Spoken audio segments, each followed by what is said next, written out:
प्रति शुक्रवार दिन खोर्धा और जटणी बालुगाँ आसुला कटा गोमांस आ बिक्री होउतिला बालुगाँ बाणपुरी थिबा चिकेन और मटन सेंटर समेत किछि ग्राम रे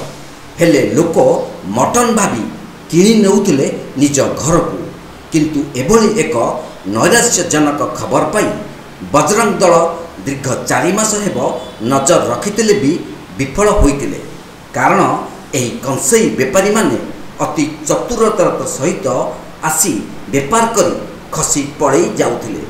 हेले बेपार सारी जटणी फेरुथिबा समय कौनसी सूत्र खबर पाई बजरंग दल कर्मी माने बालुगाँ निकटस्थ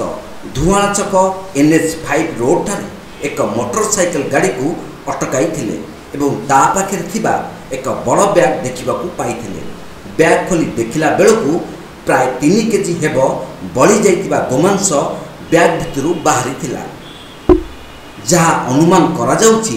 40 रु 50 केजी गोमांस कंसाई आनी बेपार करी फेरुतिला एवं पचरा उचरा करिबा बेले प्रथमे भूल परिचय देइथिला और मिछ कथा कहितिला यह छेली मांस बोली किंतु परे बजरंग दल बालुगाँ थाना पुलिस जिमा देबा परे सबु सत कथा कहितिला एवं मानिथिला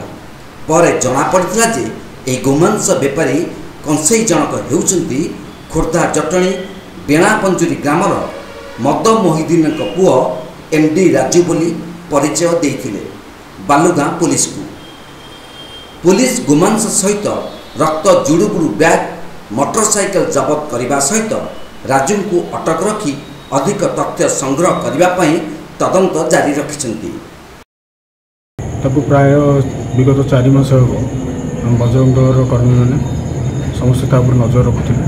से आगुरी आम बालुगाँ बाणपुर अंचल आसी गोमांस नहीं आस बिक्री कर जाए ता ब्यागरू तो आम बर्तमान पाई 3 केजी हम कि से बैग जो आम कब्जा कर लगभग से बैग 40 रु 50 केजी मांस से नहीं आस। चिलिकारु बिरंजी नारायण प्रधान रिपोर्ट तीर्थक्षेत्र लाइव।